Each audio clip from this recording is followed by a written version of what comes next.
웃음소리 넘쳐나리라. 우리 한 번 더 고백합시다. 이곳에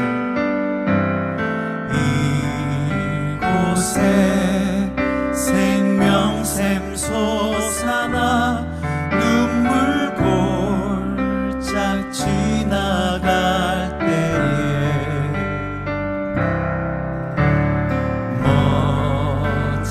멋잖아 열매 맺히고 웃음소리 넘쳐나리라. 꽃들도 구름도 바람도 넓은 바다도 찬양하라 찬양하라 예수를. 하늘을 울리며 노래해 나의 영혼아. 은혜의 주 은혜의 주 은혜의 주. 한 번 더 소망함을 담아 이곳에 생명샘 솟아나 눈물 골짝 지나갈 때에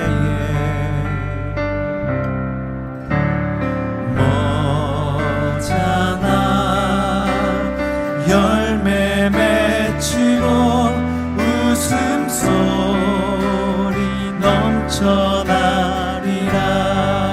그날에 하늘이 열리고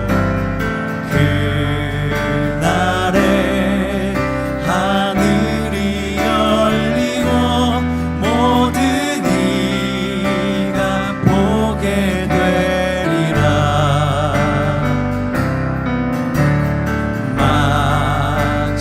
마침내 꽃들이 피고 영광의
가정의달 5월 첫째 주일 예배입니다.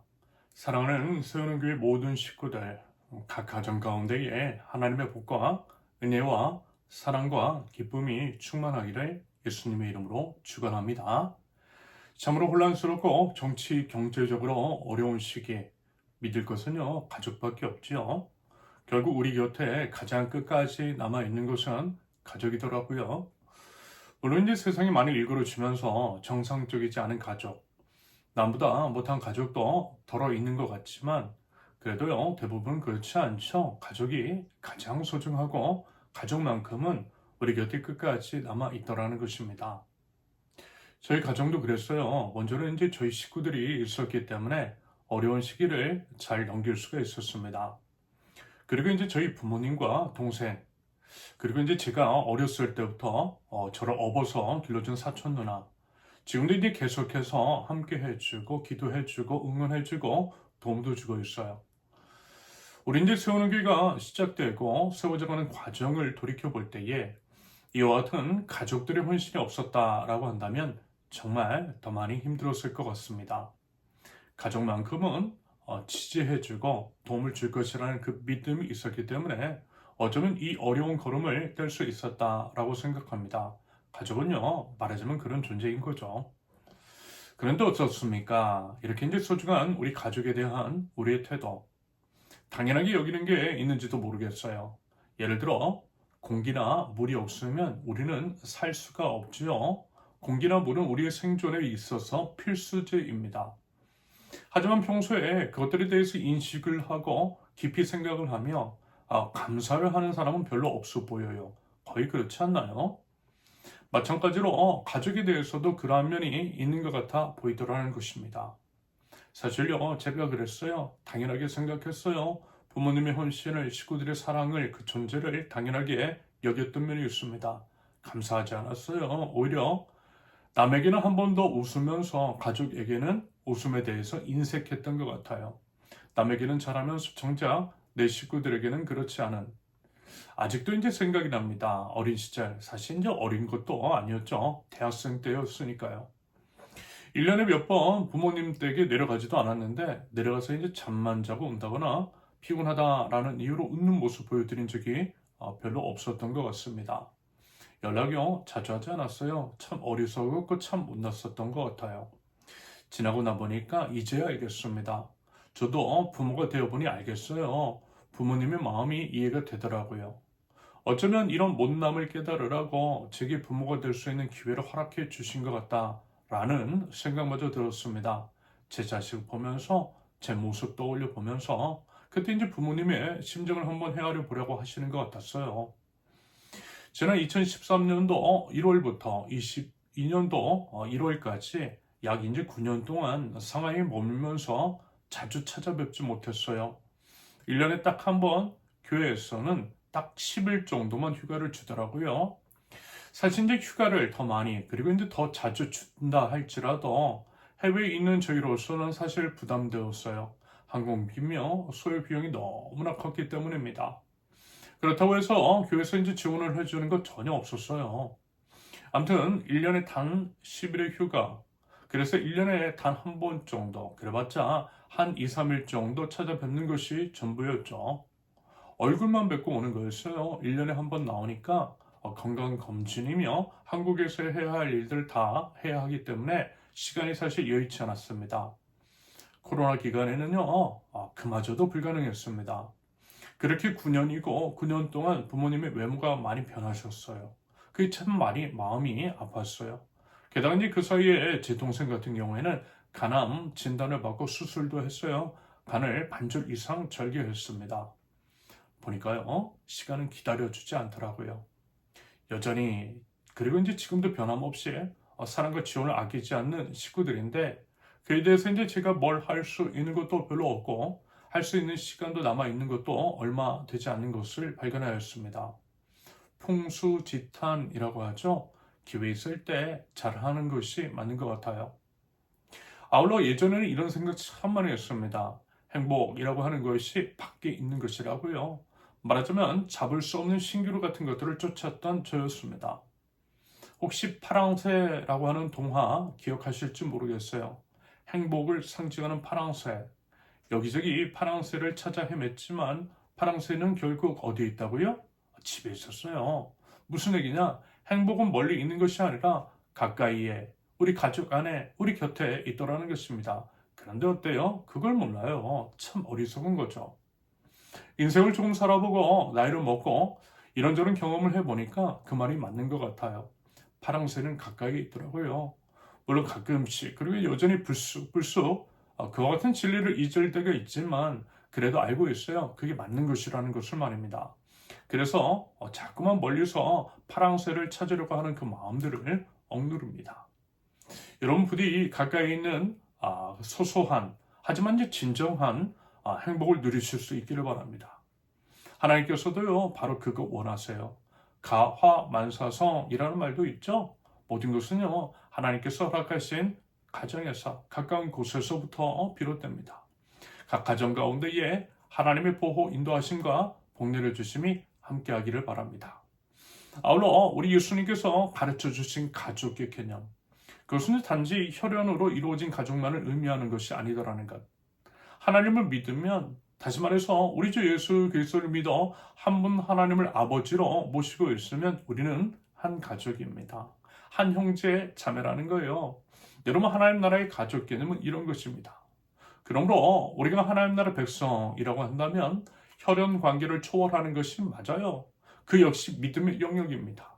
그렇게 믿고 그렇게 가족처럼 여기며 사는 거예요. 그것이 예수님께서 새롭게 정의 내려주신 가족의 개념인 것이고 그에 따른 실천적 고백이 우리 믿는 자들에게 요구됩니다.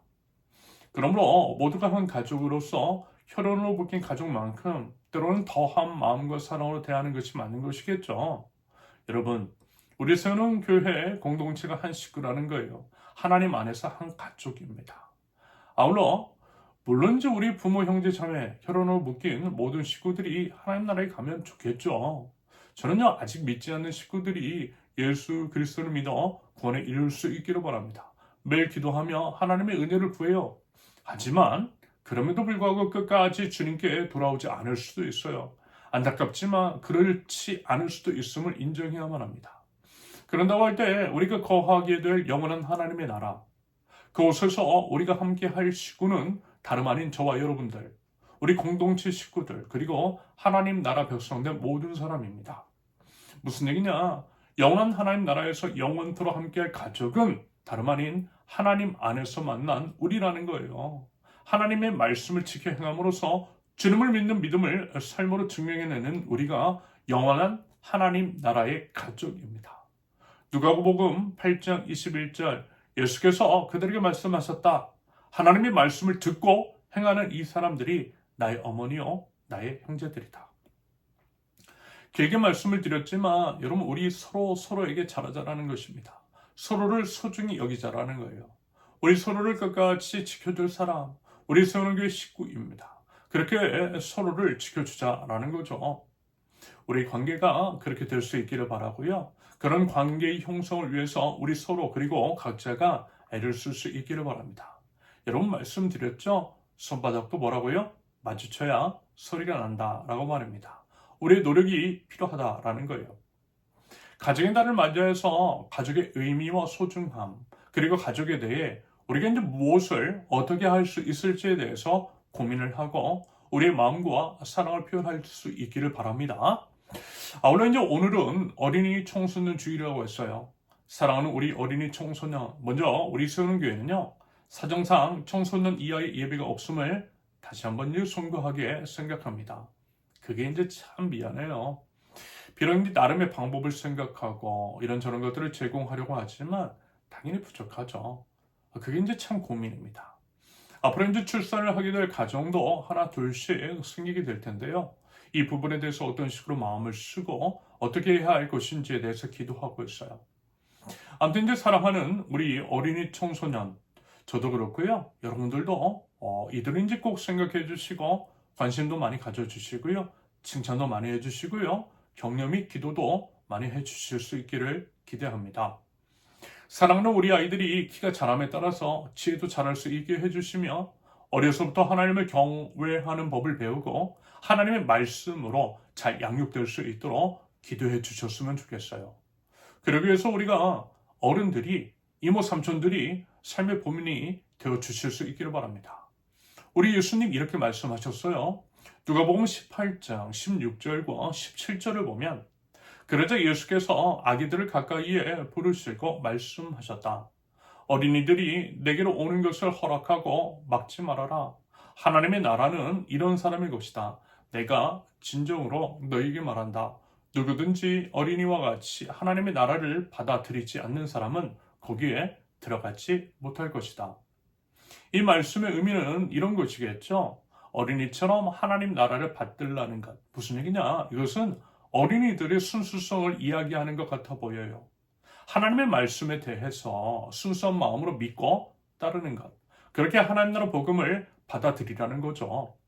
여러분 어떻습니까? 어린이들.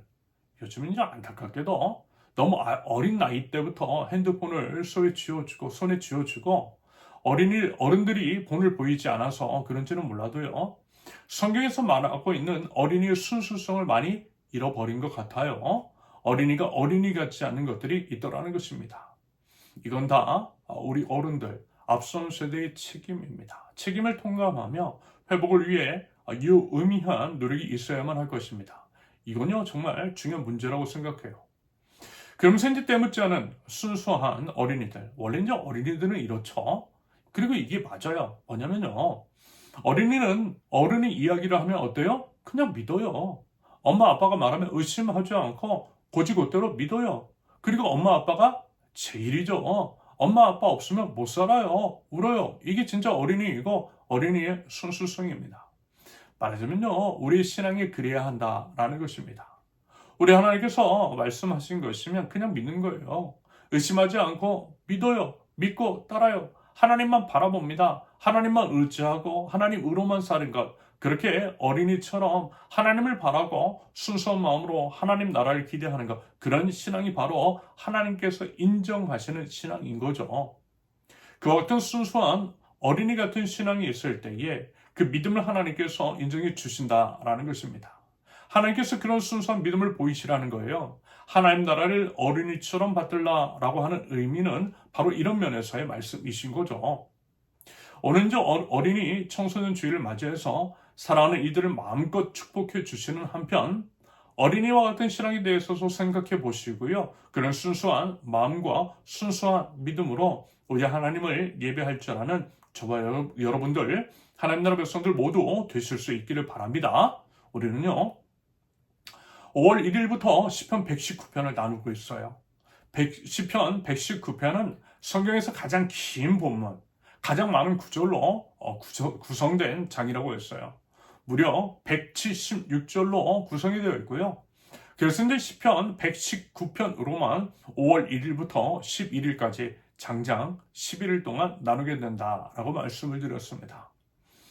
비록 이제 176절이라 되는 긴 내용이지만 그럼에도 이제 그 내용의 핵심은 간단하다라고 했어요. 말씀이라고 했습니다. 주님의 말씀이라고 했어요. 주님의 말씀을 듣고 지켜 행하는 자가 복된 인생, 행복한 인생이라고 했어요. 결국 말씀이 답이라는 거죠. 여러분 어떻습니까? 여러분들에게 말씀은 과연 어떤 의미입니까? 그리고 말씀에 대한 우리의 태도는 과연 어떠합니까? 여러분 말씀은요 생명입니다. 말씀이 생명이라고 하는 것을 믿는다면 생명 걸고 말씀 듣고 말씀 배우고 말씀을 알아 그것들을 이제 지켜 행하는 것이 맞는 것이겠죠. 과연 그와 같은 애씀과 몸부림이 우리의 삶 속에서 엿보이느냐라고 하는 질문을 드려봅니다. 그러면서요 이런 얘기 드리고 싶어요. 하나님의 말씀을 정말 믿는다라고 한다면 말씀을 통해 역사하시는 하나님을 진정으로 믿고 계신다면 그 말씀대로요 여러분 한번 살아보시면 좋겠어요. 살아보시고요. 그렇게 이제 살아낸 삶의 기록을 각자의 이제 성경책에 장과 절에 주석을 달면 좋겠어요. 다시 말해서 성경에 우리의 삶을 주석 달아보자라는 것입니다. 그래서요, 그 말씀을 다시 볼 때에 과거 이제 우리의 삶 속에서 역사하셨던 그 하나님을 기억하는 거죠. 그때의 일들을 떠올리면서 다시금 우리 하나님을 찬양하고 하나님께 감사와 찬양을 올려드리는 것입니다. 그와 같은 과정을 통해 하나님을 다시 한 번 더 붙잡는 거예요. 그 말씀 붙들고 다시 일어나 힘내어서 살아가는 것입니다. 여러분, 믿음이라고 하는 거 바로 그런 거예요. 말씀을 통해서 역사하셨던 그 하나님을 기억하는 것입니다.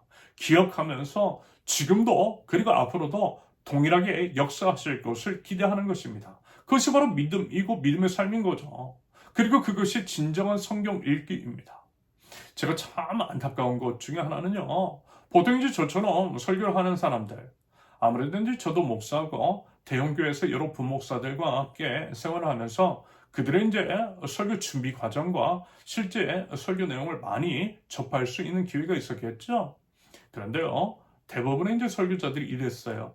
설교를 준비할 때 주석을 찾기에 바빴어요. 성경은 잘 읽지 않아요. 묵상하지 않았어요. 그저 주석의 해설서를 보고 그 해설을 제대로 소화하지도 않았으면서 그것들을 전하더라고요. 심지어는 다른 목사의 설교집을 토시 하나 틀리지 않게 똑같이 설교하는 사람도 봤습니다. 그래도요, 성경 본문에 따른 주석을 참고해서 이야기하는 것? 그래요. 그래도 이제 괜찮아요. 성경 본문의 내용이고 성경 참고한 것이니까요. 성경 이야기니까요. 그런데요, 어떤 사람들은 유튜브나 사실 세상책 이야기, 자기계발 강사가 하는 이야기들, 이것저것 짜깁기 해서 전달하는 경우도 너무 많더라는 것입니다. 당연히 이런 경우에는 어때요? 그들의 삶이 없었어요. 말씀대로 살아낸 경험 없었어요. 하나님은 살아계시고 살아계신 하나님의 말씀에 따라 행할 때에 말씀의 역사가 일어난다라고 설교는 하는지 몰라도 정작 설교하는 자기 자신에게는 그 경험이 없었던 거죠. 그러니 어때요? 힘도 없고 능력도 없고 또한 그런 설교를 들으니까 교인들도 그저 지적인 만족에 그치는 경우가 많았더라는 것입니다. 그래서 어쩌면 교회 안에 능력이 사라진 것일 수 있어요. 하나님 나라는 분명 뭐라고 했어요? 말이 아니라 능력이 있다라고 했잖아요. 고린도전서 4장 20절 하나님의 나라는 말에 있지 않고 능력이 있습니다. 하나님의 말씀을 따라 행할 때에 역사하시는 하나님의 능력으로 하나님의 나라가 세워지는 것인데 말만 무성하고 행함에 따른 하나님의 역사를 경험한 적이 정작 설교자 자신에게 없으니까 능력 없는 것일 수 있겠더라는 것입니다.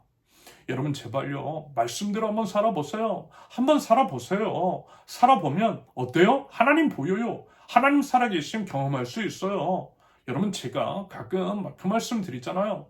우리 세우는 교회의 시작에서부터 그 과정까지 이러한 경험이 있었다라고, 그때 이런 말씀을 주셨다라고, 그 말씀 따라 행했더니 정말 이러한 일들이 벌어졌다라고 하는 그 말씀들을 종종 드렸잖아요. 그래서 그 말씀들을 볼 때 그때의 기억이 떠오른다라고 했어요. 하나님의 말씀에 저의 삶이, 우리 세우는 교회의 역사가 주석으로 달려있다라고 했습니다. 여러분 부디요, 주님의 말씀을 따라 살아냄으로써 살아있는 신앙인, 능력이 있는 하나님 나라 백성, 말씀의 사람들이 되실 수 있기를 바랍니다. 그러할 때에 하나님의 능력이 일어나고 그 능력이 우리의 믿음을 또한 붙들어 줄 줄로 믿습니다. 시는요, 오늘 본문에서 이렇게 이야기해요. 1절을 보면 하신 말씀을 기억해 주시라고 말하고 있죠. 그럼 어떤 말씀을요? 계속 이어지는 진술을 보면요, 희망을 주셨던 말씀, 살려주셨던 말씀, 위로가 되었던 그 말씀을 기억해 주시라고 해요. 그래서 시인이 고난과 고통을 당할 때에도 그 말씀들이 희망이 되고 생명이 되고 위로가 되었다라는 거예요. 그렇기 때문에 하나님의 법을 떠나지 않을 수 있었다라고 이제 그렇게 고백하고 있습니다. 여러분 어떻습니까? 여러분 그런 말씀이 각자의 영혼 가운데 있으세요? 시인의 고백처럼 그 같은 고백이 담긴 하나님의 말씀이 있으시냐라는 것입니다. C.S. 루이스가 이런 말을 했어요. 고통은 하나님의 확성기다. 정말 그게 맞는 것 같아요.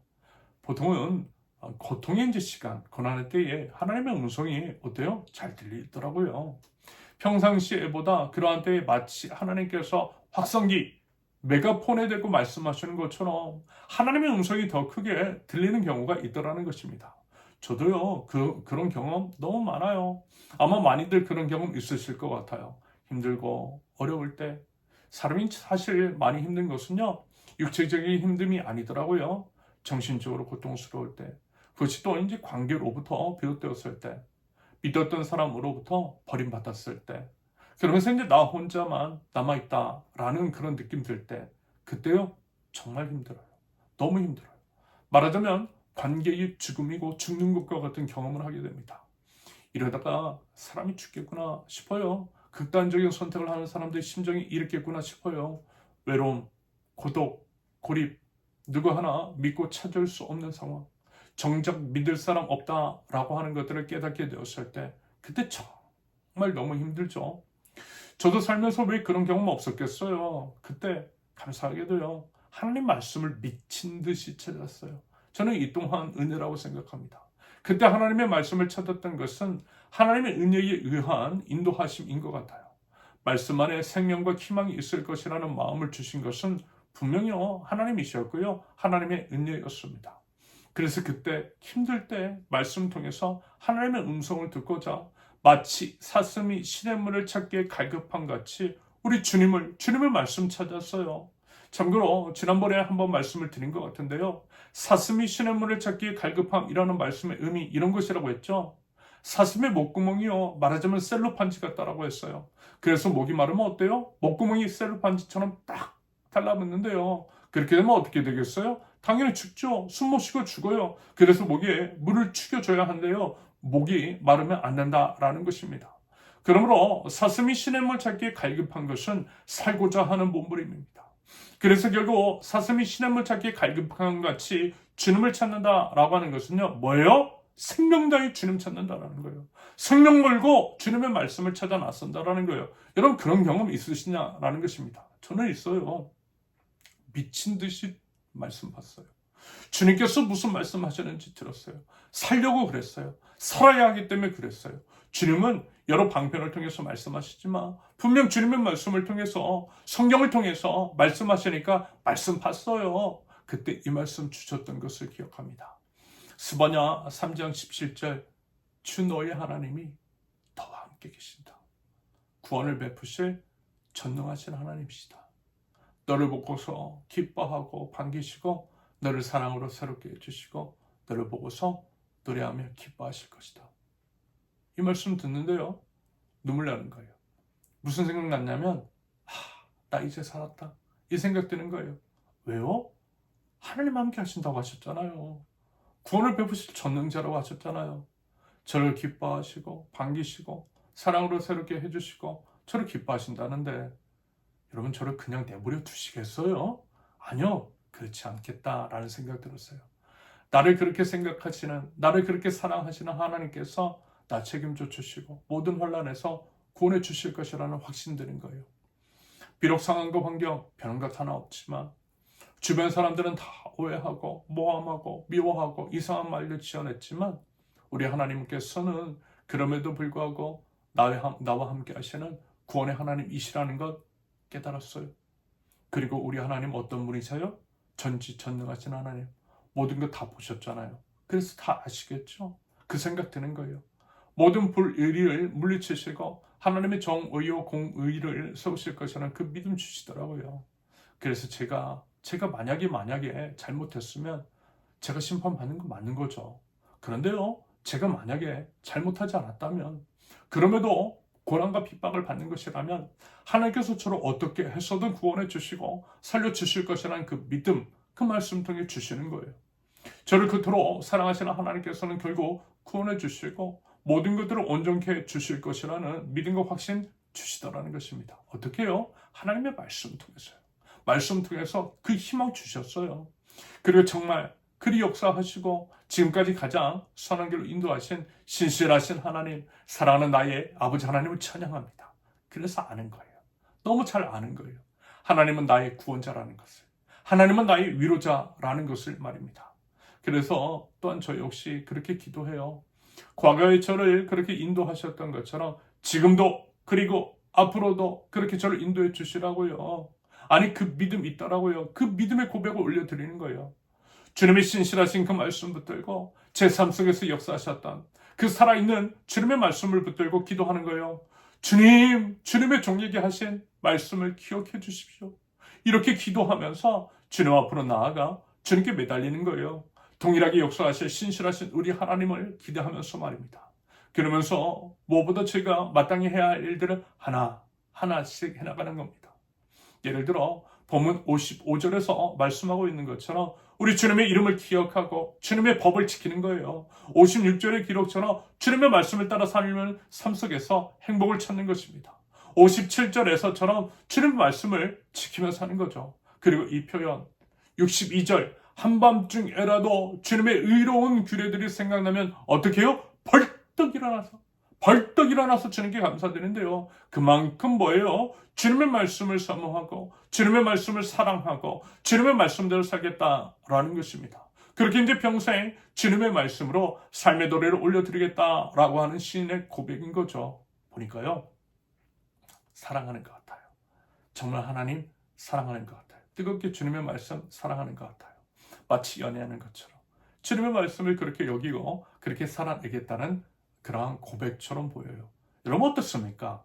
혹시 그런 경험 있으세요?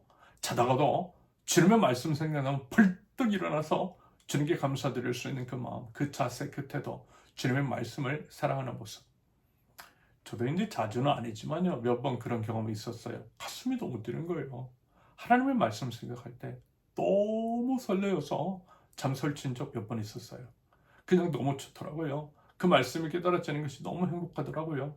그리고 이제 하나님의 말씀 때문에 설레어서 그런 적이 있었어요. 믿음 생활하면서요, 여러분 그런 경험 한 번쯤 해봐야 하지 않겠어요? 여러분 주님의 말씀을 사모하실 수 있기를 바랍니다. 주님의 말씀의 생명임을 삶 속에서 경험하실 수 있기를 기대합니다. 그러기 위해서 하나님의 말씀을 사모하고 하나님의 말씀 앞으로 힘껏 나아가실 수 있기를 바랍니다. 주님의 말씀, 말씀의 능력, 말씀의 좋음을 경험하기 위해서는 일단 말씀 앞으로 나아가는 것이 맞는 것이겠죠. 그리고 그 말씀을 영혼 가운데 새겨넣고 우리 삶 속에도 새겨넣어야만 할 것입니다. 그럴 때에 놀라운 말씀의 역사가 우리 모든 삶 속에서 일어날 줄로 믿습니다. 말씀이 희망이 되고 말씀이 생명이 되며 말씀이 위로가 될 것입니다. 부디 그 믿음으로 주님의 말씀 앞으로 나아가서 주님의 말씀으로 삶을 노래할 줄 아는 말씀의 사람, 하나님 나라 백성들 저와 여러분들이 이실 수 있기를 예수님의 이름으로 축원합니다. 함께 기도합니다. 하나님 아버지, 사랑하는 가족을 주님 안에서 소중한 식구를 허락해 주신 그 은혜와 사랑에 감사를 드립니다. 하나님 안에서 서로를 살피고 지키며 아름다운 하나님 나라를 향해서 함께 걸어갈 수 있도록 우리 주님 인도하여 주시옵소서. 믿는 자에게는 더 굳건한 믿음과 성실한 사랑을, 아직 돌아오지 않은 자에게는 주님을 믿는 믿음을 허락하여 주셔서 영원한 하나님 나라의 참 소망과 기쁨을 누리는 모든 식구들 되게 하옵소서. 사랑하고 아끼는 미래 세대, 우리 자녀들을 축복합니다. 어린이 청소년들이 주님을 만나게 하옵소서. 어려서부터 하나님을 경외하는 법을 배우고 하나님 나라 복음으로 무장하여 올바른 가치관과 건전한 의식을 형성하여 자라갈 수 있도록 우리 주님 인도하여 주시옵소서. 키가 자람에 따라서 지혜도 자라게 하시며 가는 곳곳마다 그들을 통해 평화가 이루어지게 하옵소서. 하나님과 사람들의 기쁨이 되게 하옵소서. 그들을 통해 이 땅에 하나님 나라의 소망이 심겨질 수 있게 하옵소서. 하나님, 이 시간 저희들 주님의 말씀 앞에 엎드립니다. 한 말씀 한 말씀 소중히 새겨둘고 그 말씀대로 살아가며 사랑하게 하옵소서.